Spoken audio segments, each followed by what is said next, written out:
Good day friends, welcome to just an update.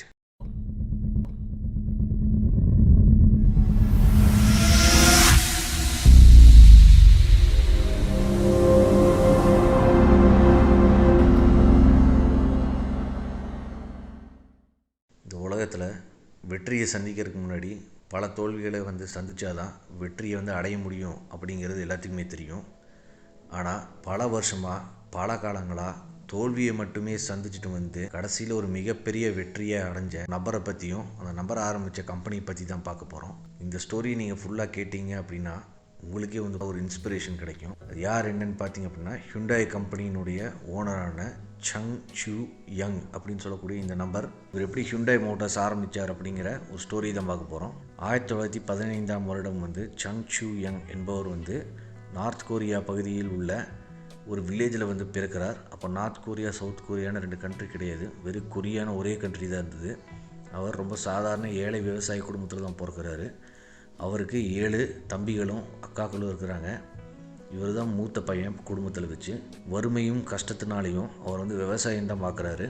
வெறும் 14 வயசு வரைக்கும் தான் அவர் ஸ்கூலுக்கு போய் படிக்கிறாரு. பிறகு அவங்க அப்பா கூட சேர்ந்து விவசாயம் பார்க்க ஆரம்பிச்சிடுறாரு. அவர் வறுமையினால் கஷ்டங்கள்னால அவர் கிராமத்தில் இருக்கக்கூடாது, நம்ம சிட்டிக்கு கிளம்பி போய் பெரிய ஒரு வேலையை செய்யணும், கை நிறைய சம்பாதிக்கணும்னு ஆசைப்பட்டு 16வது வயசில் அவருடைய ஃப்ரெண்டு கூட சேர்ந்து பல நூற்றுக்கணக்கான மைல் தூரங்கள் நடந்து போய் ஒரு சிட்டியில் போய் ஒரு கன்ஸ்ட்ரக்ஷன் கம்பெனியில் வேலை செய்கிறாரு. அங்கே கஷ்டமான வேலை கிடைச்சாலும் சம்பளம் ஓரளவுக்கு சொல்லிக்கிற மாதிரி நிற்கிற காரணத்தினால அவருக்கு நல்ல ஒரு வருமானம் கிடைக்கிது, சந்தோஷமும் கிடைக்கிது. ஆனால் 2-3 மாதத்துலேயே அவங்க அப்பா சங் சூ யங்கை திருப்பி அவர் பழைய கிராமத்துக்கே கூப்பிட்டு போயிடுறாரு. அங்கே போய் மறுபடியும் விவசாயம் பார்க்க சொல்லி அவர் வற்புறுத்துறாரு. ஆனால் சங் சூ யங்க்கு மறுபடியும் திருப்பி சிட்டிக்கு தான் போகணும் அப்படிங்கிற ஆசை தான் இருக்குது. ஒரு சில மாதங்கள் கழித்து மறுபடியும் 2வது வாட்டி எஸ்கேப் ஆக ட்ரை பண்ணுறாரு. அப்போது மறுபடியும் போய் அவங்க அப்பா கூப்பிட்டு வராங்க. 3வது வாட்டி எஸ்கேப் ஆக ட்ரை பண்ணுறாரு. அப்போது அவங்க அப்பா போய் அவர் திருப்பி ஊருக்கே கூட்டிகிட்டு வர்றாரு. பிறகு 4வது வாட்டி ஒரு வழியாக அவங்க அப்பா கிட்ட எல்லாத்தையும் சொல்லி எக்ஸ்பிளைன் பண்ணி ஒரு வழியாக அவர் மறுபடியும் கிராமத்தை விட்டு வெளியேறாரு. பர்மனெண்ட்டாக வெளியேறி சவுத் கொரியா பகுதியில் உள்ள சியோல் நகரத்துக்கு குடிபெயர்றாரு. அங்கே போய் அவர் பல வேலைகள் பார்க்குறாரு. கடைசியாக ஒரு டெலிவரி பாயாக மாறுறாரு. அது என்ன கம்பெனிக்கு அப்படின்னு பார்த்தீங்கன்னா ரைஸ் கம்பெனியில் நல்லா வேலை செய்கிறாரு. ஒரு சில வருடங்கள்லேயே அந்த ஓனர்ஸ் அவருக்கு நல்ல ஒரு பொசிஷனை கொடுக்குறாங்க. பிறகு அந்த ஓனர்ஸ்க்கு வயசான காரணத்தினால அந்த கம்பெனியை சங் சூ யங்க்கே வித்துடுறாங்க. ஏன்னா இவர் நல்லா வேலை பார்க்குறாரு, பொறுப்பாக கம்பெனி பார்த்துப்பாரு அப்படிங்கிற ஒரு காரணத்தினால இவர் கம்பெனியை டேக் ஓவர் பண்ணி நல்லா முன்னுக்கு கொண்டு வர்றாரு. ஆனால் என்னாவது அப்படின்னு பார்த்தீங்கன்னா ஜப்பான் கொரியா மேலே வார் எடுத்து கொரியாவை கம்ப்ளீட்டாக அவங்க கண்ட்ரோலில் கொண்டு அவங்க இந்த ரைஸ் ரேஷனிங் சிஸ்டம்னு சொல்லிட்டு ரைஸை கொரியாவுக்குள்ளே விற்கக்கூடாது, ஜப்பானுக்கே எடுத்துகிட்டு போகணும், ஜாப்பனீஸ் மக்களுக்கு பயன்படுத்தணும்னு சொல்லிட்டு இந்த இருக்கிற பிஸ்னஸ் எல்லாம் க்ளோஸ் பண்ணி கொரியாவில் விளையிற எல்லா ரைஸுமே ஜாப்பனீஸ் கவர்மெண்ட் எல்லாம் எடுத்துகிட்டு போகுது. அதனாலேயே மறுபடியும் கஷ்டமான நிலைமைக்கு போக ஆரம்பிச்சிடுறாரு.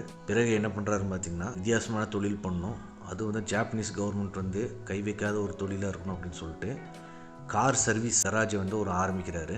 அதை ஆரம்பித்து ஒரு சில வருடங்கள் நல்லா போய்கிட்டு இருக்குது. மறுபடியும் ஒரு சிக்கல் வருது. அது என்னன்னு பார்த்தீங்கன்னா செகண்ட் வேர்ல்டு வார் ஸ்டார்ட் ஆகுது. இப்போ ஜாப்பனீஸ் கவர்மெண்ட் கார் கராஜ் மேலே குண்டை போட்டு எல்லா பிளேஸும் டெஸ்ட்ராய் பண்ணி இவர் மறுபடியும் வெளியேறாரு.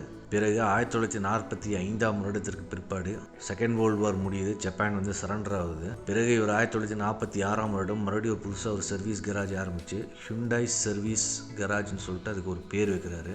ஹியூண்டாய் அப்படின்னா கொரியனில் மாடர்ன் அப்படின்னு அர்த்தம். இந்த சர்வீஸ் கராஜ் ஆரம்பித்து மறுபடியும் கஷ்டப்பட்டு உழைக்கிறாரு.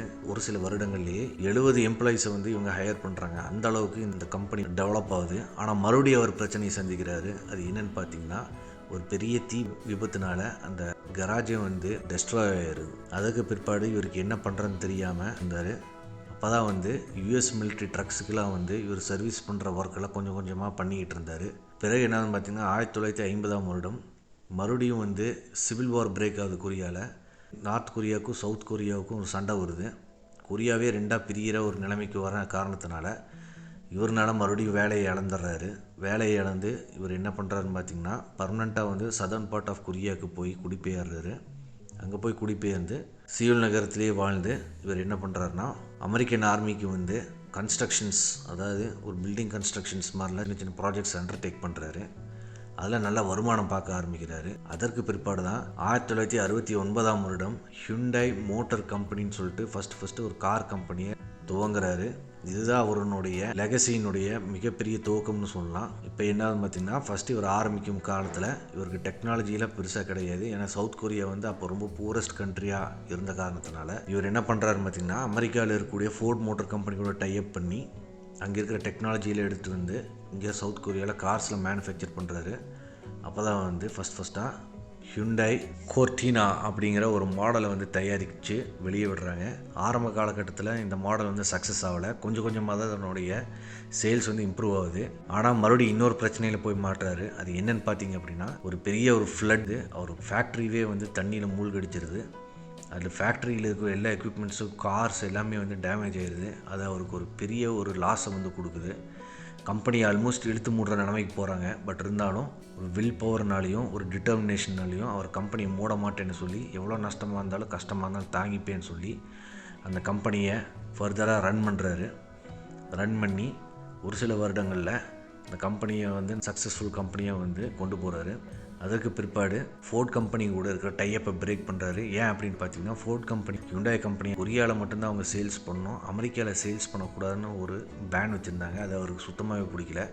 இவர் வேர்ல்டு வைடாக போய் கார்ஸை சேல் பண்ணணுன்னு ஆசை இருந்த காரணத்தினால ஃபோர்ட் கம்பெனி கூட இந்த அக்ரிமெண்ட்டை பிரேக் பண்ணிட்டு ஜப்பானில் இருக்கக்கூடிய மிட்சுபிஷி மோட்டர்ஸ் கம்பெனி கூட டைப் பண்ணி அவங்களுடைய என்ஜினை வாங்கி இவர் புதுசாக ஒரு காரை தயாரித்து அதில் ஃபிட் பண்ணுறாரு. பிறகு யூரோப்பில் இருக்கக்கூடிய ஃபேமஸான என்ஜினியர்ஸ் எல்லாம் ஹையர் பண்ணி ஒரு கம்பெனியில் எம்ப்ளாய் பண்ணுறாரு. பிறகு என்னதுன்னு பார்த்தீங்கன்னா, Hyundai போனி அப்படின்னு சொல்லிட்டு ஒரு நல்ல ஒரு ஃபேமஸான கார் மாடல் வந்து கொரியாவில் ஃபஸ்ட் ரிலீஸ் பண்ணுறாரு. அது வந்து மிகப்பெரிய ஹிட்டான மாடலாக அமையுது. பிறகு அந்த காரை வந்து கனடா மற்றும் யூஎஸ்க்கு வந்து எக்ஸ்போர்ட் பண்ண ஆரம்பிக்கிறாரு.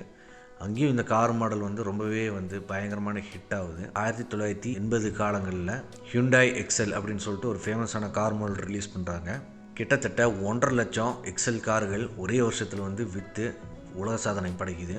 பிறகு அந்த கம்பெனி மேலே ஒரு சில குற்றச்சாட்டுகள் வருது. அது என்னென்னு பார்த்தீங்கன்னா, Hyundai கார்கள் அப்படின்னா குவாலிட்டி கம்மியாக இருக்கக்கூடிய ஒரு கார்கள் அப்படின்னு சொல்லிட்டு நிறைய பேர் பிரபலமாக பேச ஆரம்பித்தாங்க அமெரிக்காவில் அந்த காலகட்டத்தில். அந்த பேரை மாற்றணும்னு சொல்லிட்டு அவர் குவாலிட்டி டிபார்ட்மெண்ட்டில் நிறைய குவாலிட்டி சிஸ்டம்ஸை இம்ப்ரூவ் பண்ணி காரை வந்து இன்னும் எப்படி நல்ல குவாலிட்டியை தயாரிக்கலான்னு சொல்லி நிறையா டெக்னாலஜியை வந்து அவர் கம்பெனியில் கொண்டு வராரு.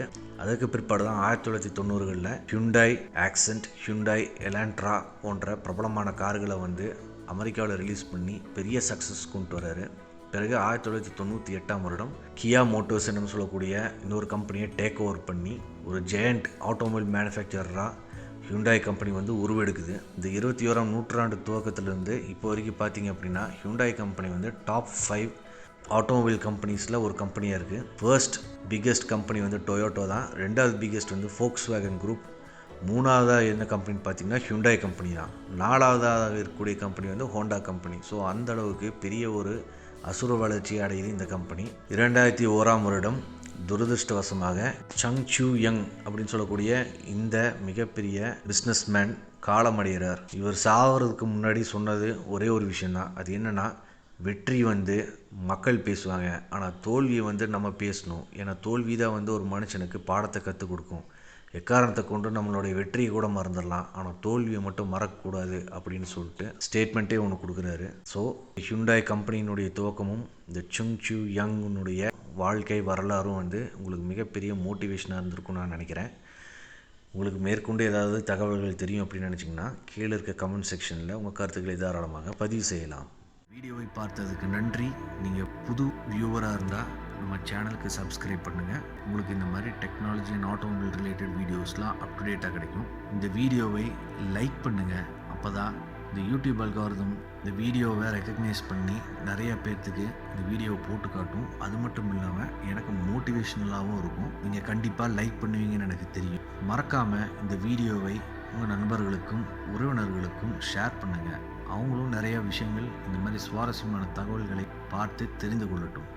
மீண்டும் அடுத்த முறை சந்திப்போம். நன்றி, வணக்கம்.